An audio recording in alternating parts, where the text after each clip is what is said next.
Hello my dear students, I hope we are fine. तो बच्चों देखो, आपके चैप्टर 2 कंप्लीट हो गए हैं, फर्स्ट एंड सेकंड, और आज हम स्टार्ट करने वाले हैं आपका चैप्टर नंबर 3। और ये है बच्चों आपका नाम चैप्टर का, the rats and the elephants. तो बच्चों ये एक कहानी है चूहे और हाथियों की। ओके, तो देखो इस कहानी में क्या होता है और इस कहानी से हमें क्या सीखने को मिलता है कि रैट एक तरफ तो चूहे जिनका साइज़ जो है वो कितना छोटा होता है, और एक तरफ एलिफेंट जिसका साइज़ कितना बड़ा होता है ना। तो देखो क्या होता है इसमें, बहुत ही इंटरेस्टिंग स्टोरी है ये। तो बच्चों before starting your chapter reading, पहले देख लेते हैं स्टोरी से पहले यहाँ पे कुछ पॉइंट्स दे रखे हैं, तो इनको देखते हैं क्या लिख रहा है यहाँ पे। ARER we all of the same size. क्या हम सभी सेम साइज़ के हैं बच्चों? मतलब हमारा जो शरीर है वो क्या सभी का एक जैसा है? नहीं बच्चों, है ना। अब देखो आप हो, जैसे आपका जो बॉडी है, आपका जो शरीर है अभी छोटा है, ठीक है, लेकिन आपके मम्मी पापा हैं उनका शरीर बड़ा है, और आपके भाई बहन हैं आपसे बड़े हैं तो उनका बॉडी आपसे बड़ा है, और मान लो छोटे हैं तो उनका छोटा है ना।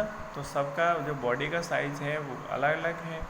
और जो हमारे फ्रेंड्स हैं, ठीक है, आपकी क्लासमेट्स के, तो उनका आपके जैसा ही है ना।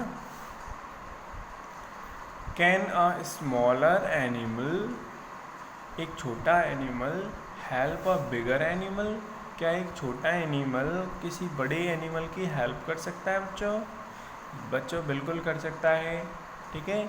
ऐसा कोई ज़रूरी नहीं है कि छोटा जानवर बड़े जानवर की हेल्प नहीं कर सकता, बिल्कुल कर सकता है। ओके, तो यही इस कहानी में बताया गया है। जैसे आपके छोटे भाई बहन होते हैं तो वो आपकी हेल्प करते ही नहीं करते हैं, है ना।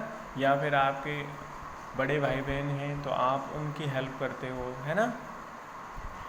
तो you are often, OFTN, often, often यानी अक्सर।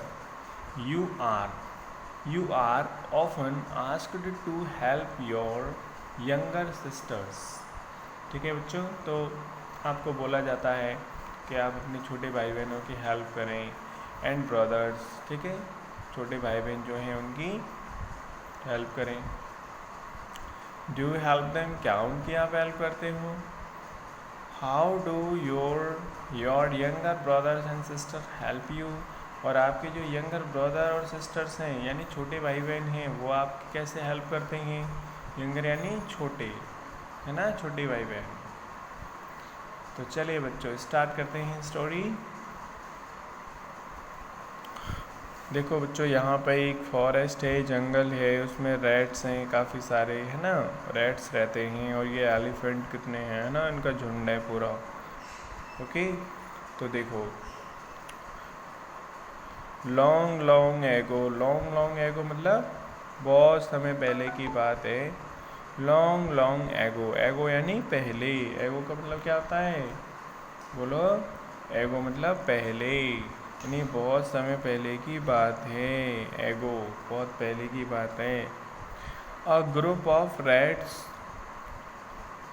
चूहों का ग्रुप, लिव्ड यानी रहता था, हैप्पीली खुशी से, इन अ फॉरेस्ट जंगल में। मतलब चूहों का एक ग्रुप, समूह, जंगल में खुशी खुशी रहता था। वन डे, एक दिन, अ हर्ड यानी झुंड, हर्ड यानी क्या होता है, झुंड, हर्ड ऑफ एलिफेंट्स, हाथियों का झुंड, पास्ट यानी गुजरा, थ्रू दैट एरिया, इस एरिया में होकर गुजरा, यानी कि एक हाथियों का झुंड उस एरिया में होके गुजरा जहाँ पे चूहे रहते थे, वहाँ से गुजरा। इन सर्च ऑफ वाटर, पानी की तलाश में, इन सर्च ऑफ वाटर, पानी की तलाश में, है ना। तो आप देख रहे हो, है ना, कितने सारी एलिफेंट्स हैं और ये जा रहे हैं यहाँ से चूहों के एरिया में होकर के। तो बच्चों इससे क्या होता है कि चूहों के जो घर है ना वो टूट जाते हैं, नष्ट हो जाते हैं, कई सारे चूहे मर भी जाते हैं, उनके पैरों के नीचे आ जाते हैं, क्योंकि हाथी का पैर कितना चौड़ा होता है ना, बड़ा होता है ना। तो चूहे आ जाते हैं उसके नीचे, पैर के नीचे, तो मर भी जाते थे। मैनी होम्स ऑफ रैट्स, तो रैट्स के बहुत सारे घर वर डेस्ट्रॉयड, ख़त्म हो गए, नष्ट हो गए, टूट गए, अंडर देयर बिग फीट, उनके पैर के नीचे, ठीक है, उनके बड़े पैर के नीचे। सम रैट्स, और कुछ चूहे, वर ऑल्सो किल्ड, किल्ड यानी मारे गए, और कुछ चूहे जो हैं वो मारे भी गए। द किंग ऑफ रैट्स, और इस तरह से बच्चों जो चूहों का जो राजा था, the king of rats, rats का किंग, जिसका नाम था मूसकराज। क्या नाम था? मूसकराज। तो चूहों का जो राजा था उसका नाम क्या था? Mushakraj. The king of rats, Mushakraj. आगे देखो, went to the king of elephants, कहाँ गया? एलिफेंट्स के राजा के पास गया। वेंट टू, गया। किंग ऑफ एलिफेंट्स, एलिफेंट्स के किंग के पास गया, जिसका नाम था गजराज, ठीक है। एंड रिक्वेस्टेड, और रिक्वेस्ट की, विनती की, हिम, उससे, to take his herd through another route to the pond, तो उनसे विनती की कि तालाब पर जाने के लिए वो कोई एनोदर रूट ले लें, ठीक है, यानी अपने झुंड को वो तालाब पर पानी पिलाने के लिए किसी दूसरे रास्ते से ले जाया करें।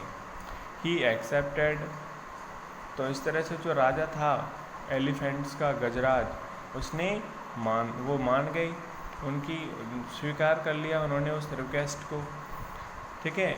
ही accepted the request and told the elephants, और एलिफेंट्स को बताया, to take the other way, तो जो गजराज थे उन्होंने अपने झुंड के जो बाकी के हाथी थे उन सबको बताया, ठीक है, विदाउट डिस्टर्बिंग द रैट्स, कि वो रैट्स को डिस्टर्ब ना करें और दूसरे रास्ते से जाया करें। तो इस तरह से उन्होंने मैसेज दे दिया। आगे देखो बच्चों क्या होता है। मूसकराज वॉज वेरी हैप्पी, इस बात से मूसकराज बहुत खुश थे। एंड प्लीज्ड विद गजराज, और गजराज से वो प्रसन्न थे, है ना। ही थैंक्ड, उन्होंने धन्यवाद दिया, हिम, उसका। ही थैंक्ड हिम, यानी उसने उसका धन्यवाद दिया गजराज का, चूहे ने, मूसकराज ने। एंड प्रॉमिस्ड, और वादा किया, that the rats would always be ready, कि चूहे जो हैं हमेशा तैयार रहेंगे। The rats would always be ready, चूहे हमेशा तैयार रहेंगे। To help the elephants, elephants की हेल्प करने के लिए। इफ़ नीडेड, मतलब ज़रूरत पड़ने पर, ठीक है। तो मूसकराज जब बहुत खुश हुए तो उन्होंने बोला इससे, गजराज से, कि हम आपकी जब कभी ज़रूरत पड़ेगी तो हेल्प के लिए तैयार रहेंगे। तो हियरिंग दिस, इस बात को सुन करके, the elephants in the heard, तो झुंड में जो हाथी थे, एलिफेंट थे, लाफ्ड, हंसे, थिंकिंग हाउ, ये सोचकर, how small rats could help big elephants, के छोटे छोटे चूहे जो हैं वो बड़े हाथियों की हेल्प कैसे कर सकते हैं। ओके स्टूडेंट्स, तो आफ्टर अ फ्यू मंथ्स, कुछ महीने बीत गए, उसके बाद क्या होता है बच्चों। तो देखो आज की वीडियो में बस इतना ही, मिलते हैं नेक्स्ट वीडियो में और देखते हैं क्या होता है कि जो स्मॉल स्मॉल स्मॉल रैट्स हैं वो big big big big elephants की हेल्प कैसे करते हैं। Okay, so thank you.